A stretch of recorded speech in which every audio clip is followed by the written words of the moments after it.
Olá, meus amigos do CSD, desta longa caminhada, que é a absorção dos conhecimentos exigidos, depois de vários dias sem colocar nenhum dos resumos, mas por um motivo nobre. O motivo foi enfrentar essa pedreira que é este assunto da Lei de Improbidade Administrativa, a chamada LIA.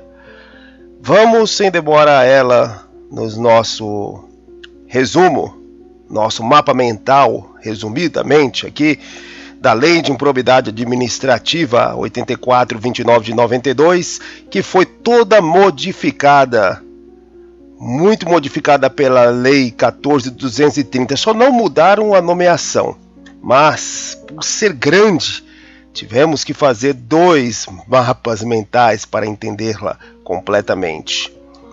A Lei de Improbidade Administrativa, surgida em 92, ela tinha uma estrutura que previa a improbidade administrativa na sua forma culposa. Hoje não há mais, de maneira nenhuma, a previsão desta lei no sentido culposo, é somente no sentido doloso. Mas vamos ao nosso mapa mental primeiro aqui, para trabalharmos de forma lógica. Vou ativar a caneta aqui. Como todos sabem aqui, a forma de trabalharmos sempre é nesta forma horária, no sentido horário, e vamos trabalhar o que a Lei de Improbidade Administrativa ela aponta. Sabemos que no âmbito da responsabilidade, nós temos várias esferas que podem o indivíduo responder. Ele pode responder no âmbito penal, no âmbito administrativo, no âmbito ético e no âmbito civil. E aqui que está a Lei de Improbidade Administrativa, no âmbito civil, principalmente para que se busque ressarcir, reparar o dano. Esse é o objetivo. Ele pode acontecer sim, a reparação do dano pode acontecer na parte penal, administrativa, mas principalmente a civil, que busca a reparação do dano. E para que não haja punição duplicada, que é um dos princípios do direito brasileiro, que não haja duplicada, uma vez ressarcido o dano na esfera civil, não será ressarcido na esfera administrativa, penal, não será. Mas pode ser que o sujeito tenha multa em todas as esferas, possa ser preso dependendo do seu ato, né? Se seu ato é uma corrupção, que está lá no artigo 9º, né? Ou um ato que possa causar qualquer outro problema, que seja penal, ou se não for penal, termina por ali com ressarcimento de dano. Claro, vai ter a pena de multa, vai ter, que a gente vai trabalhar daqui a pouco.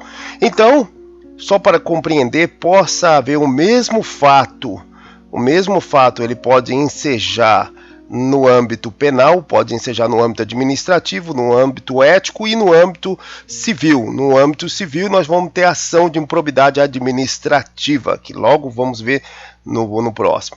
Então, o que se trata aqui é do chamado ato ímprobo, que é de improbidade administrativa. O ato ímprobo, ele está apenas relacionado agora com a alteração da 14.230, ele está apenas na sua forma dolosa, na sua forma culposa não existe mais na sua forma culposa. Então apenas o dolosa. A dolosa, quando há a intenção de se cometer aquele ato, há o objetivo de se cometer. No ato culposo, não. O ato culposo, ele não tem exatamente a intenção de provocar aquele resultado, mas por uma série de fatores, entre eles a imperícia, imprudência, negligência, por essa série de fatores, acaba acontecendo aquele resultado neste interim das coisas. Então nós temos o culposo, que não é atendido por esta lei, a lei de improbidade administrativa. Como eu falei, o fato em si ele pode ser apurado também na parte penal. Lá sim vai ter a apuração da culpa. Se a questão é realmente culposa, não há dolo, então ele vai se extinguir na parte civil. Na parte civil, que é a ação de improbidade administrativa. E aonde que está inserido esses atos, que não são crimes, porque não estão na parte penal, né? Estão no artigo 9º da lei, no artigo 10º e no artigo 11º. No artigo 9º ele vai tratar do enriquecimento ilícito. Está aqui o artigo 9º. O enriquecimento ilícito é uma ação ou uma omissão que vai ter um dolo específico do indivíduo ter vantagem econômica indevida. Tem que entender o seguinte: essa vantagem econômica indevida não é apenas o cascalho, o dinheiro, não é apenas isso. Qualquer tipo de vantagem pode ser classificada aí, como, por exemplo, um prefeito que pega parte dos seus funcionários não seus exatamente, da prefeitura. Ele pega da prefeitura esses funcionários, o leva até a sua casa e lá esses funcionários vão fazer um trabalho para o prefeito. Esse trabalho não sendo feito em momento de folga, não sendo remunerado, sendo feito porque ele é o prefeito, então está tendo ali sim um enriquecimento ilícito. Né? Mesmo que ele não esteja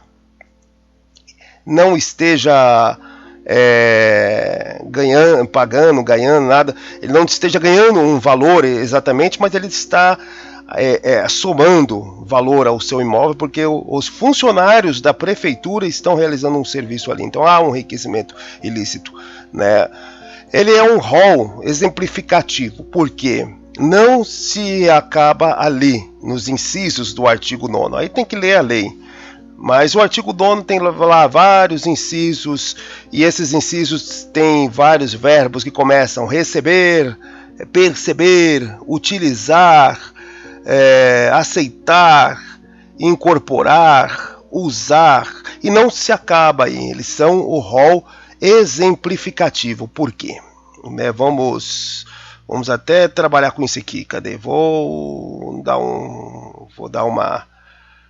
sair aqui da apresentação e vou mostrar para vocês aqui a questão deste rol, por que ele é exemplificativo. Vamos lá no artigo 9º, artigo 7º, artigo 9º aqui, ó.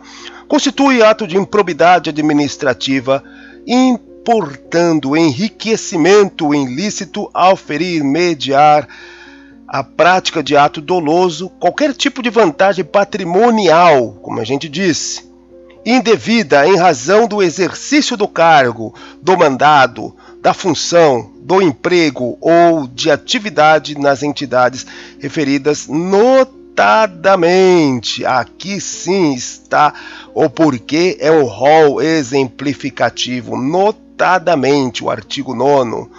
O artigo 10º também vai ser notadamente. Olá, notadamente. Aqui, artigo 10º, notadamente. E nós temos também aqui no artigo 11º, aí não vai ser um rol, vai ser um rol fechado, taxativo. Artigo 10º, isso aqui são da antiga lei, o que foi, né, 11º, quer dizer, 11º, né? Olha só, caracterizada por uma das seguintes condutas, ou é essa ou não é outra, não está aqui, não pode ser outra, ou seja, é um rol taxativo, não pode estar fora do que diz os incisos do artigo 11. Mas vamos voltar à nossa apresentação, que vai estar aqui, voltando à apresentação. Então, como eu disse, ele não é um rol exemplificativo. Aqui no artigo 9º, acionar a caneta novamente. O artigo 10, estamos aqui no artigo 9º, falamos. O artigo 10 é quando há o dolo específico de causar um dano. Dolo específico de causar um dano à administração. Aí nós temos os verbos aqui: facilitar, presumir, conceder. E no artigo 11º é quando há uma lesão a um princípio declarado na própria lei da administração pública.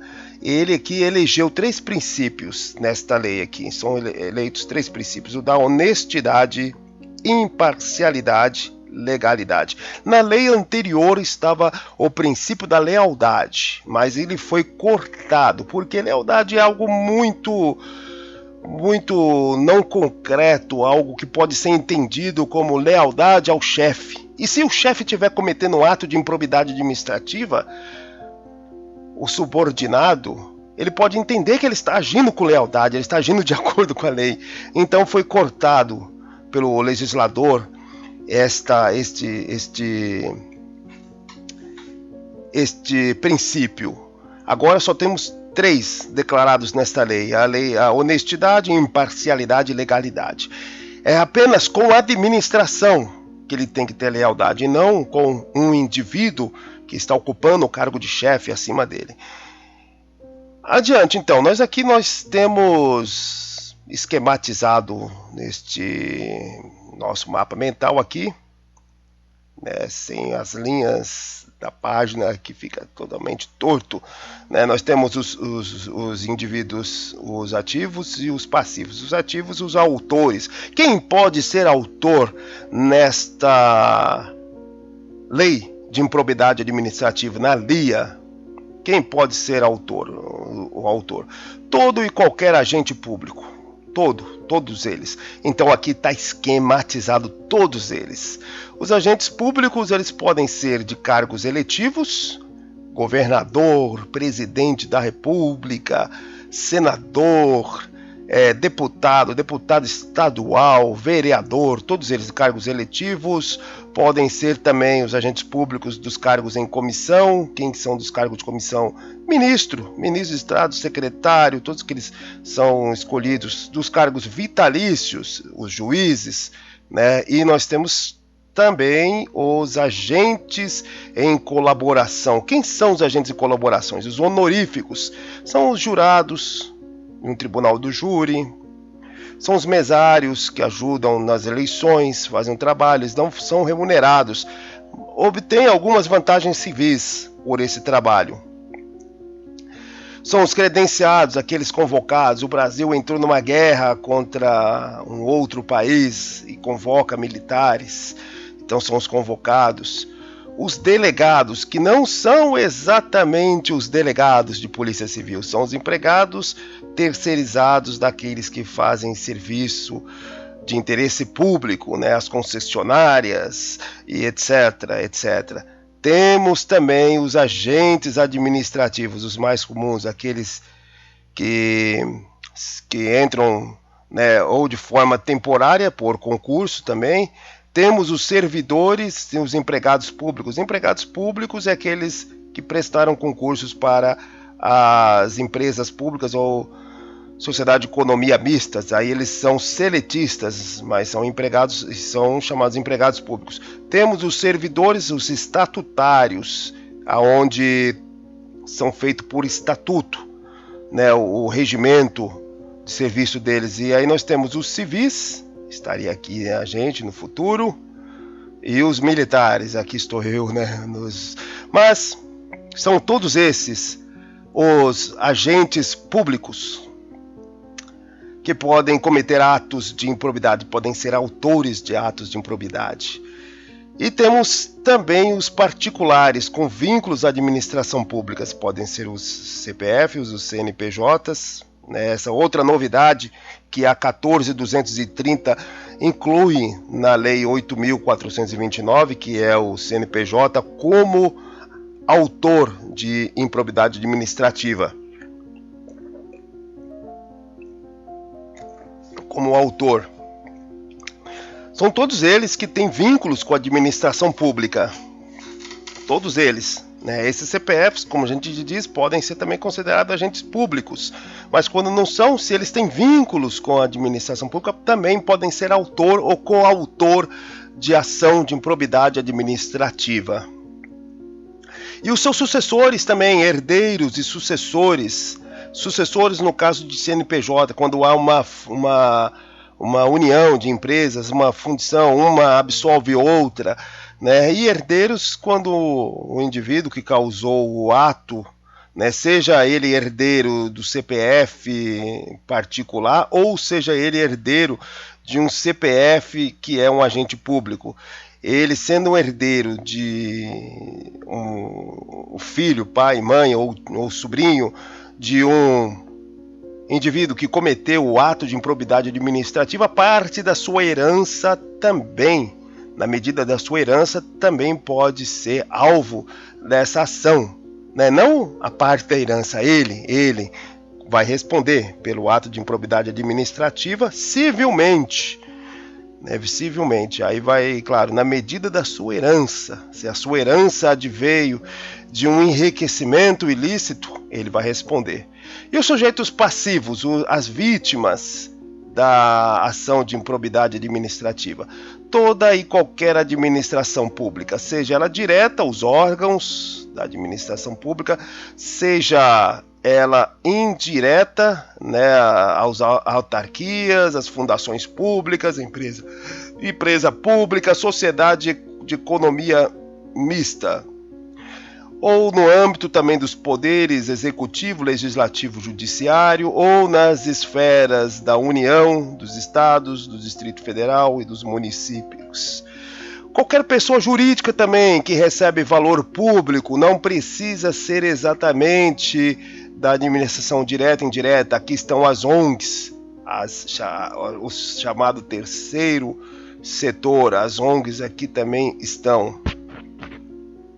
Os conselhos de classe que recebem dinheiro público, né? A OAB eu coloquei aqui que não, porque ela não recebe dinheiro público, a OAB. Os partidos políticos recebem o fundo de participação, lá de quantos deputados eles possuem, aí eles têm o direito a este fundo, também recebem. Então eles podem ser vítimas também de improbidade administrativa de algum dirigente.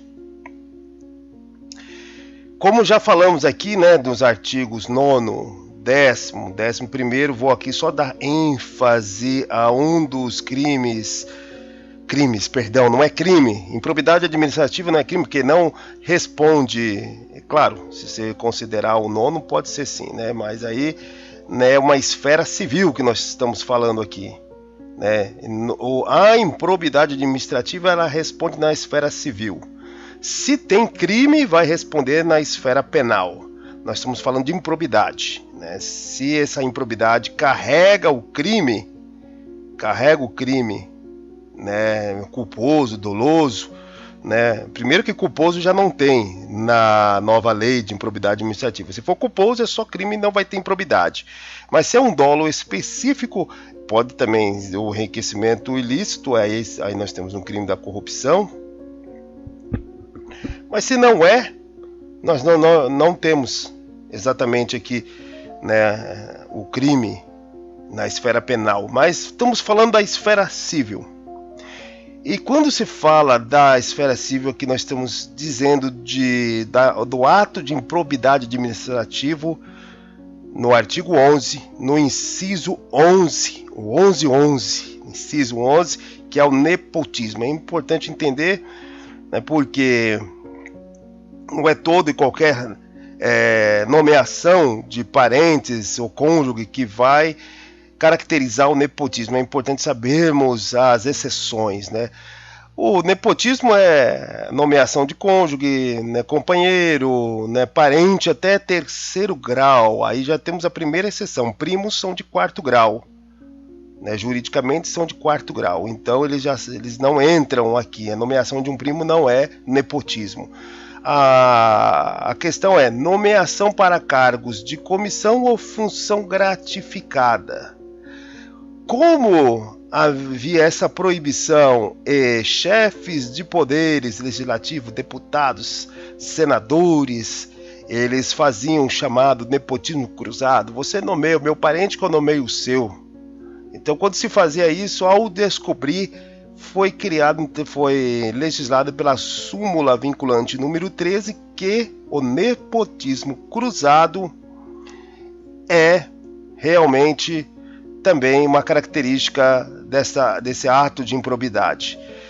E esse ato de improbidade ele tem que ser, claro, óbvio, tem que ser comprovado o dolo, tem que ser comprovado que o indivíduo que nomeou, ele tinha ciência anterior à nomeação de que ele estava cometendo o ato de improbidade, o nepotismo. Ele tem que ter esse conhecimento, né? Porque pode acontecer que o chefe do poder executivo, né, municipal, o prefeito, governador, o chefe de um órgão, né, o comandante de uma polícia militar, etc., pode estar lá nomeando, às vezes ele nem conhece o indivíduo que ele está nomeando, às vezes tem lá um parente seu que por algum motivo não foi criado com ele e está acontecendo aquela nomeação, não teve o dolo nesse sentido. Então não há de se falar de nepotismo se não teve esse dolo. As exceções, né? Só trabalhar aqui as exceções, né? As exceções aqui, os cargos políticos do primeiro escalão do poder executivo, né? Se um presidente quiser nomear um filho seu para o cargo, para chefiar a diplomacia ou chefiar a PEC de algum país, é imoral. Mas não é ilegal, não é ato de improbidade administrativa, infelizmente não é, né? Claro, se tiver o decoro da classe, o presidente nunca pensaria isso, um presidente da república, né? Presidentes que não teriam decoro, eles poderiam até fazer isso, não estariam cometendo a improbidade administrativa. Claro que se o filho dele tiver uma grande capacidade de trabalhar, promover a diplomacia do país, não vejo problema, mas se ele frita hambúrgueres, muito bem, né, não vejo o porquê. Mas sem entrarmos nessas discussões que são inférteis, as sanções são o seguinte, tem esse quadrinho aqui, importante decorarmos esse quadrinho aqui. Este quadrinho ele vai falar das sanções. E é o seguinte, as sanções elas podem ser cumulativas em um artigo, porque ninguém vai responder os 3 artigos ao mesmo tempo, né? O enriquecimento, o dano e a lesão ao princípio, né? Se houve enriquecimento, vai responder somente ao artigo 9º. Se não houve um enriquecimento ilícito, apenas houve o dano, ele vai responder aqui o 10º. Mas se não houve nenhum nem outro e apenas a lesão, né? Pode acontecer que tenha as 3 variantes. O cara se enriqueceu ilicitamente, de forma ilícita, ele causou um dano ao Estado e ele lesou um dos princípios. Ele vai responder o 9º, que é onde tem as punições mais graves. Caso ele não se enriqueceu, mas ele lesou um dos princípios, a honestidade, imparcialidade e a legalidade, ele causou um dano ao erário, então ele vai responder o 10º. Mas caso ele não causou nenhum dano e nem se enriqueceu ilicitamente, ele vai responder o 11º. E na resposta de um deles, ele pode ser sancionado por todas essas aqui, né? Ele pode, por exemplo, ter suspendido os seus direitos políticos. Não é perda dos direitos políticos. Eu sei que em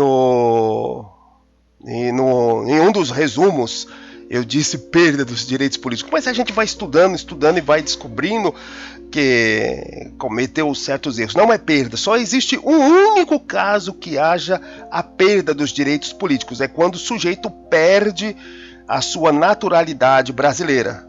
Quando ele é naturalizado, ele perde a sua naturalização e aí ele perde os direitos políticos. Todos os outros casos são suspensões dos direitos políticos. Ele tem seu direito político suspenso.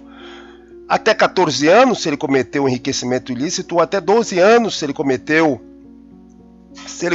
ato que causou dano ao erário, e não há essa pena em caso ele apenas cometeu lesão aos princípios da administração, honestidade, imparcialidade e legalidade. Se é uma empresa, ela vai ter algo análogo, mas a proibição de contratação, proibição de 14 anos de contratação, proibição de 12 anos, proibição de 4 anos, dependendo do fato aqui, né? Enriquecimento ilícito, 14 anos. Até causou dano, 12 anos. Ela lesionou o bem jurídico, que é o princípio da honestidade, ou o princípio da imparcialidade ou da legalidade, é 4 anos, né? Há jurisprudência dizendo que essa proibição de contratação é referente ao ente que o processou pela improbidade administrativa. Se ele, por exemplo, foi processado no Distrito Federal, essa proibição vamos dizer que ele causou um dano de 12 anos, é apenas no Distrito Federal. Ele vai poder, sim, contratar com a administração pública no caso de São Paulo, do Ceará, do Rio Grande do Sul, do Amazonas. Contudo, também a jurisprudência vai dizer que essa proibição pode ser estendida para todo o país, dependendo do perigo que se coloca, né, dependendo também do tamanho da lesão. Pode também se estender, vai depender do juiz. Se pode ser estendida para todo o país, para todos os órgãos, para todas as esferas. É claro que o juiz vai considerar a quantidade de empregos que está ali envolvida, a quantidade de contratos que aquela empresa tem naquele momento, mas em regra é de acordo com a esfera que processou a empresa, né? Quando a empresa é um autor, vai depender da esfera, né? Então vai ficar naquela esfera, em regra. A multa, ela pode ser, no caso de enriquecimento, igual ao valor do ilícito, né? Vai depender, ou seja, igual ao valor, ou até igual o valor do ilícito, né? Do enriquecimento ilícito, para poder recuperar aquilo lá, né? Essa multa também para custear o processo, custear tudo aquilo que o Estado gastou para realizar tudo aquilo, né? No caso do dano, também vai ser não em relação ao ilícito, ao dano, e no caso da improbidade em relação aos princípios, até 24 vezes o salário. No caso de perdimento de bens, sempre vai haver, no caso do enriquecimento ilícito. No caso do dano, se for o caso, ele pode ter perdido o bem, ou ele vai pagar uma caução, vai pagar algum valor. E no caso aqui não há perdimento de bem, né? É só apenas uma lesão aos princípios, então não há o porquê tirar o bem do indivíduo, né? Agora, a questão de reparar o dano. Vai reparar o dano se for o caso, como a gente disse, né? Se tiver um enriquecimento de ilícito com dano ao erário, né, e quebra dos princípios, ele vai responder ao enriquecimento ilícito, né? Se for o caso, se tiver, pode ter que haja um enriquecimento ilícito sem haver o dano também, por isso que é se for o caso. O dano, por si só, sempre vai haver, né? Sempre vai haver. E se for o caso, na questão do processo, dos gastos de processo, etc., né? Porque não há um dano exatamente no fato em si colocado, né? A lesão é aos princípios, não é um dano, mas vai movimentar a máquina pública, tudo isso. Perda da função pública sempre vai haver no caso de enriquecimento ilícito. A gente vai ver no próximo mapa mental. Sempre também vai haver no caso de dano ao erário, se o dano é doloso. Lembrando aqui, não há mais o dano culposo. Se o dano é doloso, sempre vai haver. E no caso de quebra aqui dos princípios, não. Pode ter dado uma chance. Vamos ao segundo mapa. Esse segundo mapa aqui é interessante também porque coloquei aqui uma comparação com as outras ações que nós temos aqui. Nós temos a ação popular, ação civil pública, que já passamos também em um dos nossos áudios resumos, ação de improbidade administrativa, é essa que nós estamos estudando, né? Na ação popular, né, o cidadão, os autores dessa ação, autores, não autores, o autor, né, quem que vai iniciar o processo, né? Quem que vai dar o início ao processo, né? Não quem o cometeu, né? O réu está aqui, né? Os réus, né? Os réus aqui.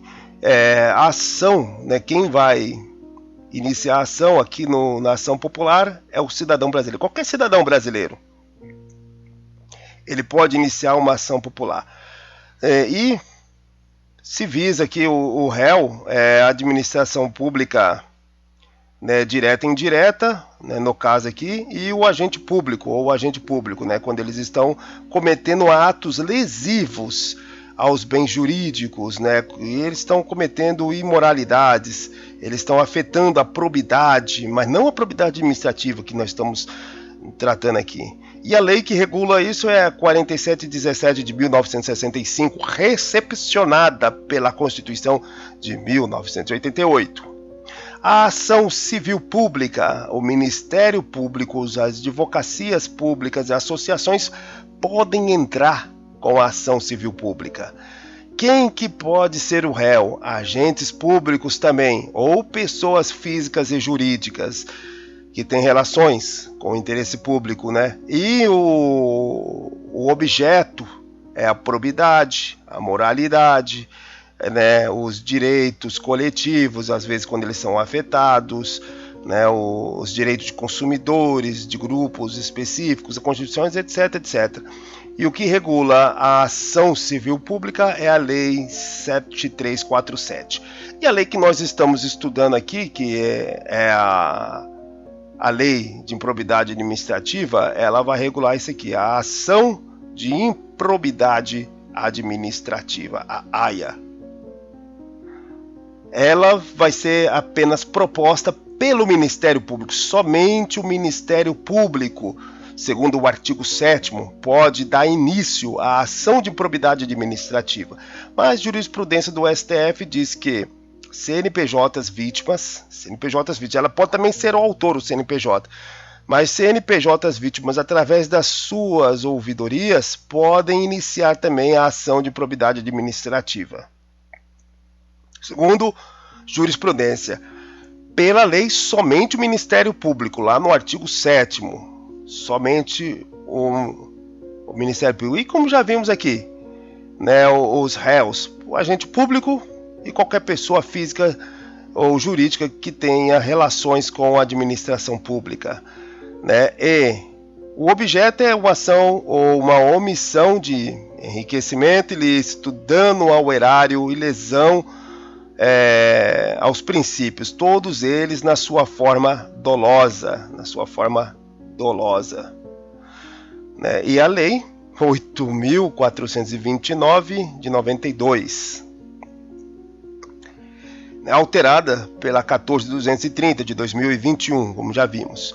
Vamos aqui trabalhar então, como eu já disse para vocês que a lei ela trata do âmbito civil, né, e não penal, então não se há de falar de prerrogativa de foro privilegiado, de foro de político, não há, é todo agente, ninguém neste caso pode alegar foro privilegiado. Se tiver uma questão que fala de foro privilegiado, no caso da improbidade administrativa, já está errada. Está errada, né? Na questão penal, mas na questão da improbidade, não. Na questão civil, não. Como é que ela acontece? Vamos lá trabalhar aqui, né? Como ela acontece? Qualquer pessoa pode representar. Não é iniciar a ação de probidade administrativa, é representar, né, lá no artigo 7º dela, ou no artigo 14, diz que qualquer pessoa, quem é qualquer pessoa? Brasileiro, estrangeiro, qualquer pessoa física, pessoa jurídica também podem representar. Como é que funciona? A pessoa testemunha de um ato de improbidade administrativa, ela pode levar ao conhecimento de uma autoridade administrativa daquele órgão da administração direta ou qualquer uma das entidades da administração indireta, autarquia, empresa pública, sociedade de economia mista, pode ir lá falar com a autoridade administrativa. A autoridade administrativa vai tomar ciência deste ato que foi trazido por essa pessoa, né, mas tem alguns critérios para trazer, já vamos falar daqui no artigo 14, e vai passar ao Ministério Público, dando ciência ao Ministério Público. Ele vai abrir inquérito ou vai abrir uma sindicância para apurar o que essa pessoa trouxe, ou então vai arquivar diretamente. E o fato da pessoa ter levado à autoridade administrativa não impede ela de ir também ao Ministério Público e dar ciência ao mesmo fato, né? Vai que no caso ali do órgão administrativo aonde essa pessoa está denunciando este ato de improbidade, aquela autoridade que recebeu, ela está envolvida. Ela pega aquele ato, segundo conforme o artigo 14, ela vai reduzir aquele ato em termo, né, e vai qualificar a pessoa, pegar endereço, nome, telefone, etc. Vai reduzir a termo, a pessoa vai assinar e a pessoa vai entregar a indicação de prova ou de pelo menos algum indício de que pode ser encontrada a prova daqueles fatos. E aquela autoridade, de repente, ela sabe, ela está no esquema, está lá no Tropa de Elite, ela está lá no esquema com outra pessoa e simplesmente ele vai jogar no lixo isso aí. Ele vai jogar no lixo e tal, e aí a pessoa vai depois saber se andou para frente ou não aquela denúncia. Se não andou para frente, ela pode diretamente ir lá no Ministério Público dizer que entregou, né, pegar e entregar todas essas provas novamente. E aí, é claro, mais um ato de improbidade administrativa por parte aqui, né, da autoridade que recebeu. Então, no momento que a autoridade recebe, ela tem que já ou abrir um inquérito, ou abrir uma sindicância para apurar, ou se já tem notícia de que aquilo não tem fundamento nenhum, arquivar, mas sempre avisar ao Ministério Público. Sempre terá que avisar ao Ministério Público aquilo lá. E as denúncias anônimas? As denúncias anônimas, né? A denúncia anônima, conforme súmula do STJ 611, né? Aqui está 611, né? Do STJ, elas devem ser aceitas, mas é claro, passando pelo mesmo procedimento.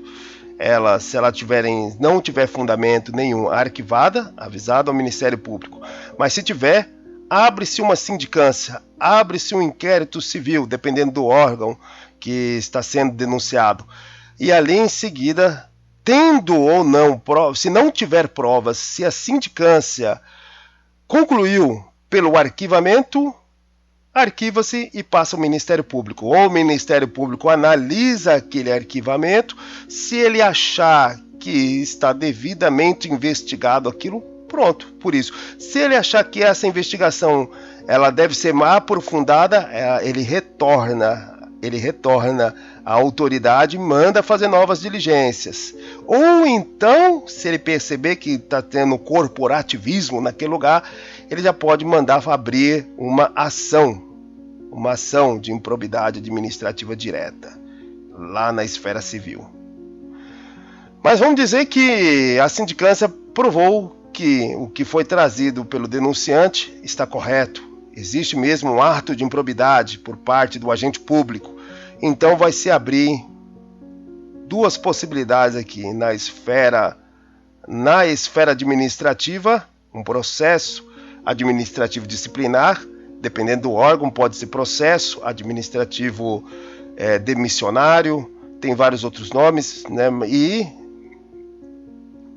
E uma ação de improbidade administrativa. Ela está aqui, a improbidade administrativa. No caso aqui da abertura na questão administrativa, a questão administrativa, né? Na esfera administrativa, ao mesmo tempo que abre uma aia, ao mesmo tempo que as duas são abertas, o indivíduo ele vai estar respondendo aqui, né? O contraditório ele vai ter, e aqui também. Só que no momento que a autoridade administrativa abre o processo demissionário, ele tem que avisar ao Ministério Público que está abrindo. O Ministério Público pode enviar um observador, alguém que vai verificar todo esse processo demissionário. E conforme súmula 651 do STJ, a autoridade administrativa pode demitir nesse procedimento o agente público, independente se acabou ou não a ação de improbidade administrativa no âmbito civil. Então, se não acabou lá, né, muitos advogados diziam que não pode cometer este ato e que não pode demitir ele do serviço público, né, porque ainda não foi transitado e julgado a ação de improbidade administrativa, não foi, né, e ela ainda não terminou, então tem que terminar para saber se ele vai ser demitido ou não, se ele cometeu mesmo o ato de improbidade, né? Mas o STJ ele disse que pode sim haver a demissão antes do término, né? Porque se formos pela lógica em uma questão que diz que o indivíduo pode ou não pode ser demitido daquele cargo público, ele pode perder, né, conforme uma das punições, a perda da função, se ele pode perder a função antes de terminado o processo, a ação de improbidade administrativa, pela lógica, se eu não tivesse lido, eu falaria que não, que ele tem que terminar o resultado da ação de improbidade administrativa para saber se ele realmente cometeu este ato ou não, para depois, se ele realmente cometeu, ele ser demitido. Essa é a lógica, mas não é o que acontece. A súmula 651 permite a demissão antes de terminado. Caso a ação de improbidade administrativa ela não prove que houve o ato de improbidade, o ato ímprobo, caso não prove, aí o indivíduo vai ter que pedir a sua inclusão no quadro novamente, da onde ele pertencia.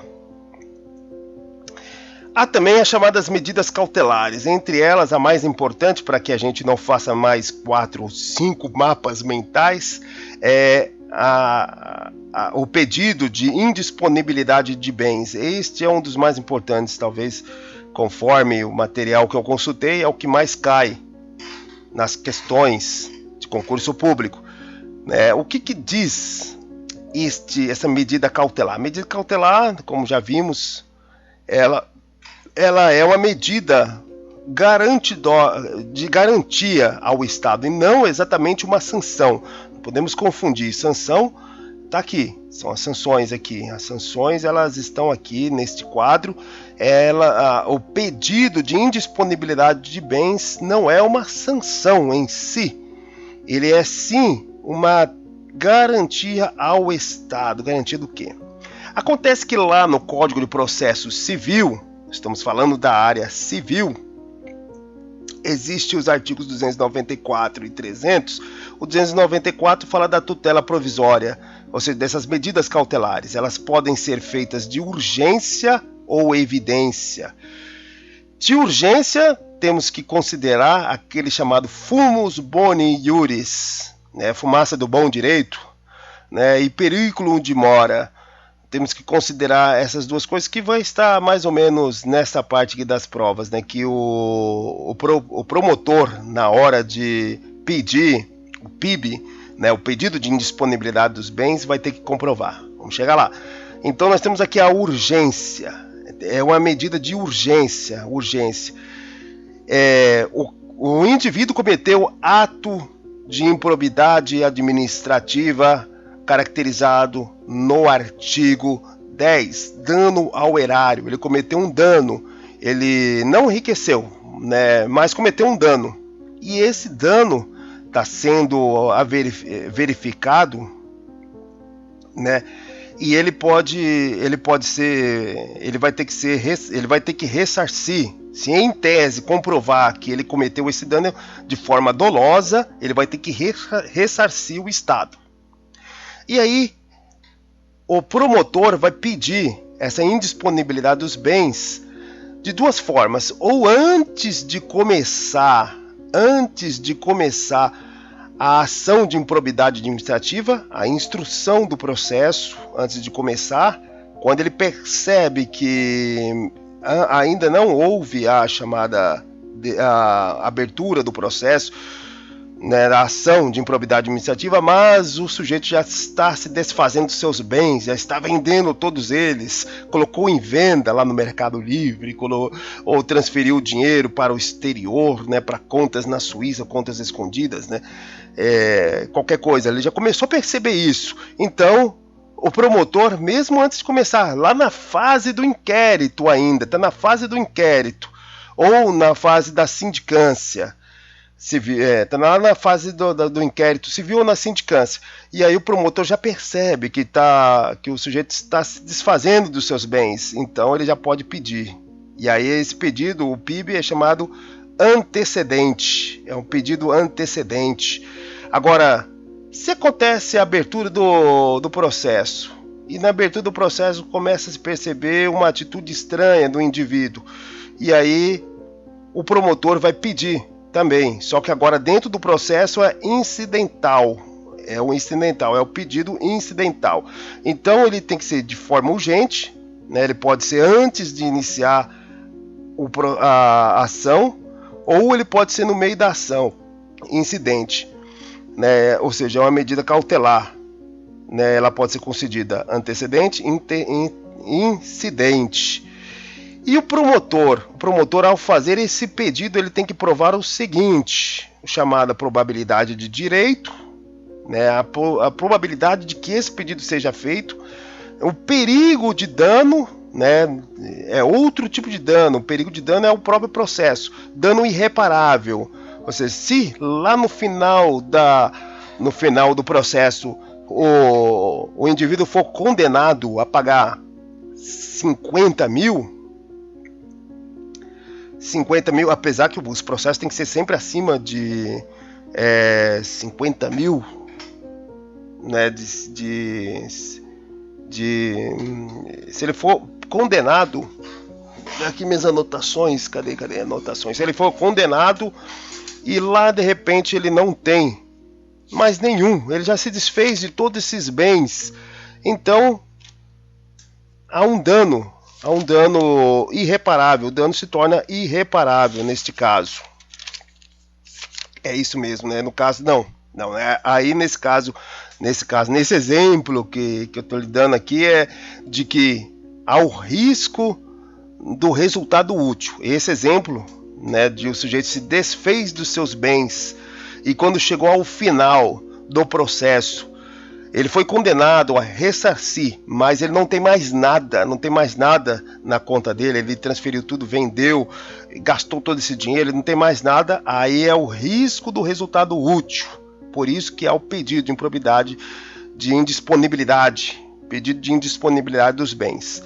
Agora, no caso de haver a possibilidade de dano, de ele cometer mais dano, então também o promotor terá que... Então, no caso desse pedido de indisponibilidade de bens antecedente ou incidente, o promotor terá que verificar a probabilidade do direito, o perigo de haver mais danos na fase processual e o risco do resultado útil do processo numa provável condenação. Quando há este risco, né, se o indivíduo se desfazer de todos os seus bens. né? E este PIB, ele aqui achei. O PIB, o pedido de indisponibilidade de bens, ele só pode ser feito para bens, juntando todos os valores acima de 40 salários mínimos, nada menos. Quando é abaixo, ele não pode ser feito o pedido de indisponibilidade dos bens, né? E tem umas regras gerais. Em geral, ele ocorre durante o processo, na fase incidental, em geral, né? E há 5 dias para que o réu dessa ação se pronuncie sobre esse pedido. O promotor vai fazer o pedido e o juiz dará 5 dias para que o réu se pronuncie. Ele diga que ele pode pedir, né, nesses 5 dias para que não ocorra esse PIB, né? E aí ele vai falar: não, mas para que vocês estão fazendo isso? Eu não fiz, eu estou passando. Ou ele pode solicitar a mudança desses bens, né? Que vai estar lá a indisponibilidade dos bens: um veículo, uma lancha, depois algum imóvel, etc. Vai estar tudo isso lá. E de repente o réu ele pode falar: não faça isso, não torne a minha Mercedes, que minha mulher usa todos os dias, torne ela indisponível, né? Não faça isso, por favor. Eu peço para que troque, para que seja por caução. Caução é valor, né? Ele vai depositar um valor numa conta pública que vai ficar lá parada e até o fim do processo. Caso ele for inocentado, ele vai recobrar esse valor, né? Ou caso não, esse valor já vai estar lá e será incorporado ao interesse público, né? E temos a fiança ou seguro garantia. Ele pode pedir a troca, ele pode se pronunciar contra, ou ele pode pedir. Agora, no caso de um pedido do promotor por um PIB antecedente, primeiro se aplica, se o juiz for convencido, né? É o juiz que vai decidir. Se o juiz for convencido, ele vai aplicar essa indisponibilidade dos bens e depois ele vai solicitar o pronunciamento do réu, né? E que mais nós temos aqui, né? O valor, né? Ele não pode ser superior ao enriquecimento ou ao dano, porque se for superior, né, aí quem está se enriquecendo ilicitamente é o próprio Estado. E ele não se confunde com as multas, né? As multas, não se confunde com as multas.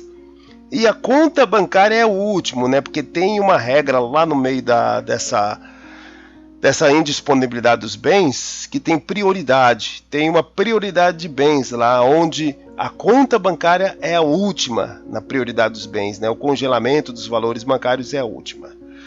Bom, aqui vamos tratar aqui no próximo slide aqui das fontes consultadas, que são resumão jurídico, mas não era esse aqui, mas tudo bem, né? A parte do direito desenhado, né, é interessante. Alguns materiais no Focus Concurso que eu consultei são materiais muito ricos e bem esquematizados, e desenhos, né, o direito em desenhos, foram todos esses pontos que eu consultei para fazer este ato.